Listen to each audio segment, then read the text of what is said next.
Quilters Newsletter TV, the Quilters community, is brought to you by Husqvarna Viking, keeping the world sewing for over 140 years. Hi, and welcome to Quilters Newsletter TV, the Quilters community. I'm Mary Kate Carpetras, and I am back with our guest, Erin Russick. Erin's been with us before. Welcome back. Thank you for having me. And you're here today to talk about applique, hand applique, for which you're very well known. You've been designing quilts for years, right? And yes, it seems to be all I do. Design patterns, and this is your signature look, this quilt that we have here on the table in front of us.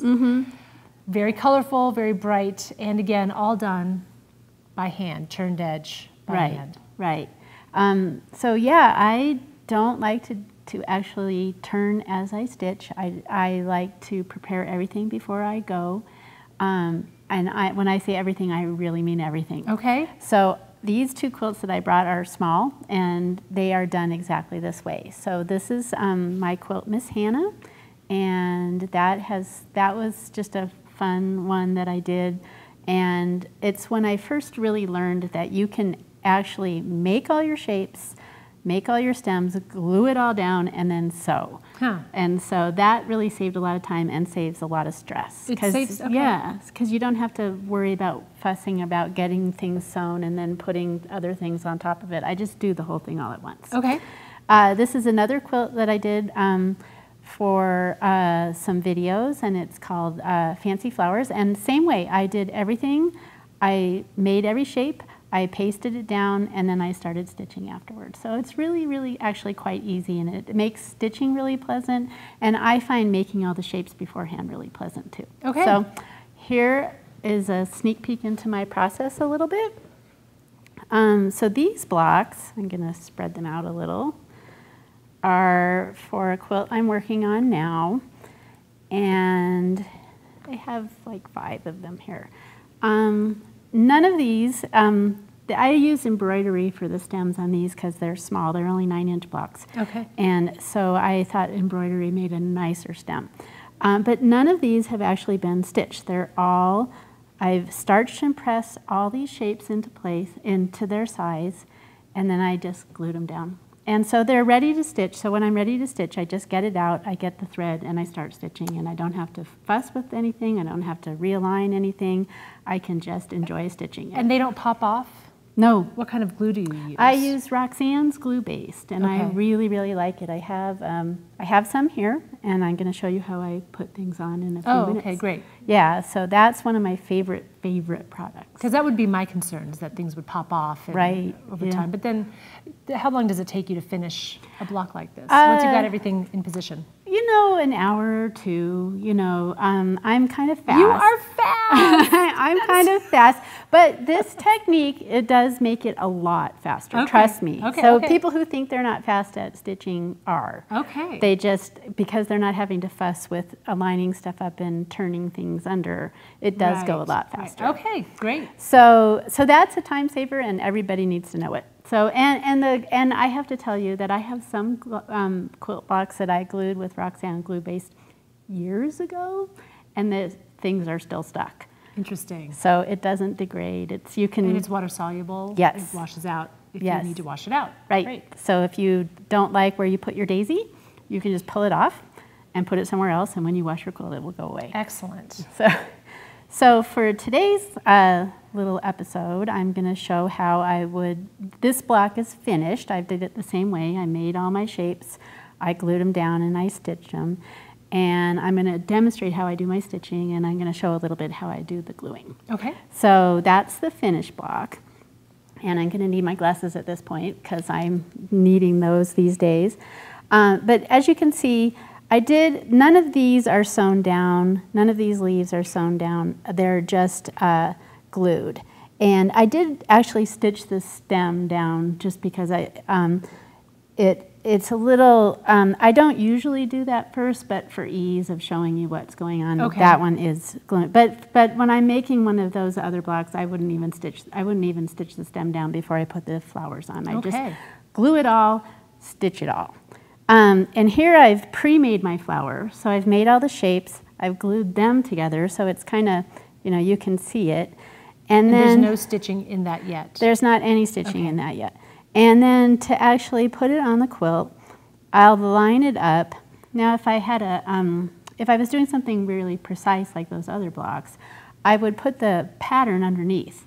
And for a light background, you can usually see the pattern lines, and you can line up your flowers just fine. If you're using a dark background, then you might need a light box. Okay. But I get it so I can see the pattern through the fabric, and then I just glue everything down exactly like it's on the pattern. So it's really easy. I'm going to take my little thing of glue based. I love this one because it's really portable. And so I'm just going to peel back and dab a little glue on that petal, and just keep doing that. So just around the outside edges. Right. Sometimes if it's a really elaborate shape, I'll glue a little in the center, like the vases on those other blocks I was showing you. So it's just really that easy. How long does this take to get tacky or to dry? It dries almost instantly. You'll be ready to, it's ready to sew now. Okay. So you don't have to wait around. And there you go. So that's all ready to stitch. So it's really that easy. Okay. Now for actually stitching, I'm going to talk a little bit about things.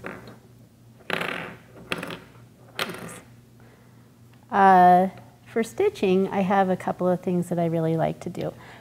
For demonstrating this stitch, I'm going to be using black thread so you can see my stitches. But I would never do that in a real quilt because my stitches, you know, I don't want them to be seen. I want them to be truly invisible.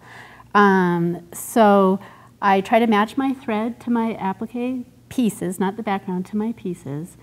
And a couple of the things I do, I use, this is Thread Heaven, and it's a thread conditioner. So if you have a thread and you want to make sure it doesn't tangle too much, you can just run it through this Thread Heaven, and that will make it less tangly. It's something that hand quilters use as well. If you don't have the coated hand quilting thread, you can use something like this. Right, right. I really like it, and it keeps the twisting, because sometimes your thread will twist. Yeah. Another thing I really like are these thimble pads. I don't like the feeling of a thimble on my finger. My finger gets sweaty, and it's uncomfortable, and I lose sensation, and I really do need to feel what I'm doing. So I like these. They're thimble pads, and you just this little thing of leather, and you just stick it on your finger. And the adhesive will wear off eventually, and then you have to get another one. So they sell them in like packs of 12, and they're really, really handy. So, so I'm all ready. You have thread over there. Yeah. Make it a break for it. I'm ready to stitch. Oh, let's talk about the weight of the thread that you used and the fiber content. Well, I always use cotton thread. Some people like silk. I find silk is a little too unwieldy. It's too active for me. This is a Mettler 60 weight thread, and that's pretty thin. And this is a Arafil 50 weight thread, and it's also pretty thin because of the manufacturing process. So I like both those threads a lot. Okay. I wouldn't, the thinner the better, but silk is just a little too thin and a little too active. It twists around a lot. Okay. So I don't like to use it. And it's also very, it can rip your fabrics. Silk is a very strong thread, and if you really pull your stitches tight, you can actually rip your fabric. Okay. So I don't want to do that. No. So after all this work. Right. So anyway, so I'm going to start a leaf just how I would when I'm stitching it. And I'm going to show you with the black thread how I do that. So I actually start from the front, and because the glue it's not going all the way around the leaf, there are places where you can kind of snake your needle in and snake your thread in, and you can come out right on that folded edge of your shape. So that's what I'm doing, and I never start right at a point either, because I think you want to start in a gently curving area of your applique shape. And once I start that, I kind of pull it so the knot's all in there, and it's not, you can't see it on the back at all. So I kind of like that, because sometimes if your threads are showing on the back, it's ugly, and it'll show on the front if you're using a really sheer background fabric. So anyway, so I'm ready to take my first stitch, And I just go right from where I came out the turned edge into the background. I go just a teeny bit over, and then I pop out the folded edge. And then I pull, and you don't want to pull too tight. You don't want to see puckers going along the edge of your shape. That's kind of ugly, so I try not to do that. But you have to pull tight enough that you don't have a big, nest of threads on the back. Right. And then I just keep doing that. I keep going straight out from where I took my last stitch, underneath the background and out on the fold edge. So you just keep doing that. And as you get better at it, you can get your stitches, just like hand quilting, you can get your stitches closer together. What's the farthest apart you like your stitches to be? I like to shoot for 10 to 12 stitches per inch. Okay. That's, right now, I'm about 1/8 of an inch, so that's like 8 stitches per inch. So it's a little large for me. If you have this is a gentle curve, so you can probably pull that off. But when you're doing really small, intricate shapes, the smaller the stitch is going to only work in your favor. And even though you're using contrasting thread, from where my vantage point, it still is pretty. Those stitches are really nice and tiny. Well, thanks. Let's see what it looks like when you're actually using a blending, a matching thread, so people can see how much they can't see those stitches. Okay. Well, I'm ready for that. One other thing that I find really, somebody told me about that I think is a useful thing for learning your stitches is most people's sewing machines, you can set it to stitch a certain number of stitches per inch. You can play with it, mark an inch on a piece of fabric, stitch. If it's 10 to 12 stitches, that's kind of a nice guide. And so if you really want to try to perfect that, just make a little guide for yourself, and then you can use that to see how you're doing. It's a good, like hand quilting. Yeah. It's kind of the same sort of thing. So, so here I've matched my green to my green leaves. Here's pink. I would match that, and then the yellow I would match to that little yellow circle. So I have a wide variety of colors. I consider it's like paint to me. Yeah. And so I need to have a lot. I told my husband that I need to have every color. So, and he was okay with it. Get used to it. So anyway, so here's the same stitch with thread that matches, and you can see that if you do a good job matching, you won't hardly be able to see your stitches at all. And actually I'm coming up on this point, so I'll kind of show you what I do with a point. When I get to a point, I kind of tug it a little. I tug it out, and then I kind of take a couple of stitches there, because it's going to be a weak link in your quilt. And so I do a couple of stitches in the point just to make sure it's really secure.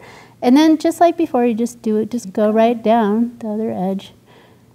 It's very relaxing. Like I love to listen to audiobooks, and I can just really, it's a very relaxing part of my day to do this. And the thing about handwork is it's so easy to demonstrate the stitch. I mean, that was it. There's not much more to say about it. Right. It's just the practice. It's just putting in the time. And it doesn't take too long to start getting really nice results. Right, and actually, because I'm not fussing with trying to turn my fabrics under while I'm sewing, I can just stitch. And so that helped my stitch get better. And then I like this nice clean edge. I mean, I design all my applique shapes with this in mind, so I can always have this nice clean edge to stitch. So it's, and I enjoy making the shapes too. That's its own very relaxing process. But this is, this way it's not a stressful experience at all. Not at all. So very relaxing. Beautiful. Well, your work is beautiful as always, and thank you so much for sharing with us your technique.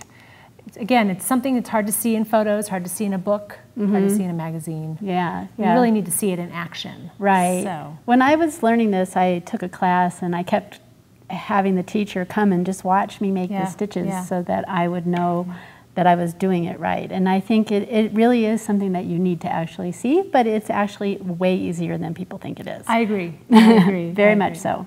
Well, we hope you'll give it a try. Thank you so much for joining us today. We look forward to seeing you next time. Bye-bye. Quilters Newsletter TV, the Quilters community, is brought to you by Husqvarna Viking, keeping the world sewing for over 140 years.